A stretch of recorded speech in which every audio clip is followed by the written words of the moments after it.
Hi friends, thank you so much for clicking on today's video. This video is definitely improvised. My daughter fell asleep. I thought, why not just take advantage of this opportunity? These are going to be 6 things that I didn't know as a first-time mom. The first thing that I didn't expect, I didn't know, was that newborns nurse just the amount that they need from you versus you pumping from a breast pump or a manual pump. I can definitely make a video just about breastfeeding. My breastfeeding journey was just definitely not what I expected it to be, but the thing here is that newborns don't really need much milk the first few days. Your colostrum and whatever you are producing is just enough for what they need. A lot of hospitals, nurses will tell you to supplement with formula. That was definitely the case for me. Had I known what I know now, I definitely would have continued with just exclusively breastfeeding. As hard as it was, I would have continued with it, and that's something that I hope to do with my second and future babies, to exclusively breastfeed. I definitely have a lot of more knowledge about it now.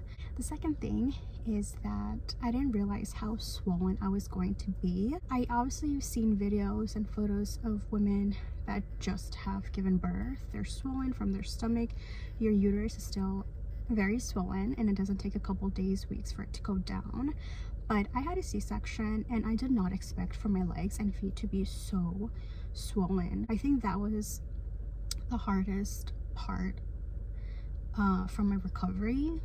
My legs and feet were so swollen to the point where I thought they were going to explode. There came an evening where I was just like, I can't handle this. I called my doctor's office and I was like, you guys gotta give me something, because it's been almost 2 weeks and I still have the swollenness, and I couldn't bear it, to be honest. I would try to move around, obviously, because I needed to, but when my feet would touch the ground and I would take steps, it would hurt so much. Third thing I didn't expect was how much my bladder would not be functioning correctly. I did not have any bladder control whatsoever, and that's something that I didn't think I was going to experience, given that I did have a C-section. It wasn't planned, the C-section, but once they did tell me, I was like, all right, what are some pros? Because if I overthink about the fact that I'm not going to give birth naturally, my mind is just going to go to a negative place. So I was like, I'm not going to have issues with my bladder. I was totally wrong. I did, and it was something that was so embarrassing the first few days, especially because you're just asking help from everybody, from the nurses, from my husband. I was asking him help. Obviously with my husband it was different, but when I would have to ask the nurses when I was still in the hospital, it was embarrassing because I had soiled myself. I needed to be changed, I needed to be taken care of, and it definitely does something to you. But in those moments you have no option but to be vulnerable. The fourth thing is, I didn't expect for my baby to have baby acne. She definitely got heat rash and also baby acne, but we were so nervous that it was just gonna be permanent. When you're a first-time parent, you think that everything is just permanent and it's gonna be there forever. It went away. I used my breast milk and baby oil for the heat rash and all was fine. But baby acne is totally normal once they are exposed to our environment, their whole body, their skin, they're just getting used to everything. So it is a normal thing.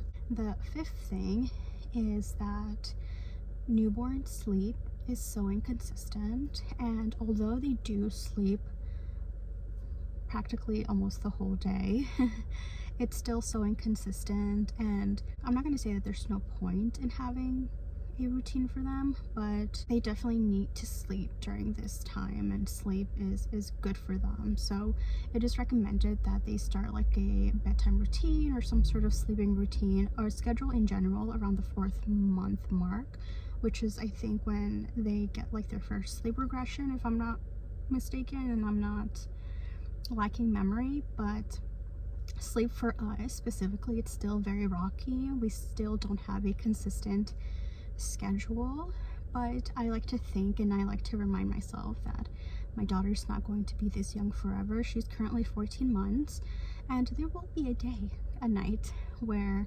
we will get a full 8-hour sleep, and all will be good.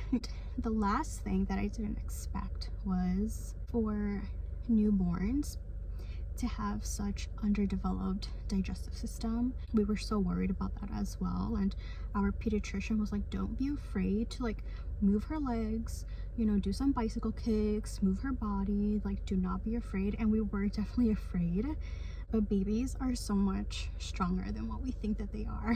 She did eventually overcome that. It wasn't as bad as I've seen and heard other babies go through. Those are the 6 things that I didn't expect as a first-time mom. I am so glad for everything that I know now. I definitely feel a lot more confident for any future babies. I'm so sorry if the lighting, the angles, you probably hear my engine because the car is on, but this is raw and real. My goal and purpose for each of my videos is for them to feel like you are talking to somebody and you are having a chat with a friend. Let me know your experience with any of these things that I have mentioned down below. Thank you again, and I'll see you in the next one. Bye.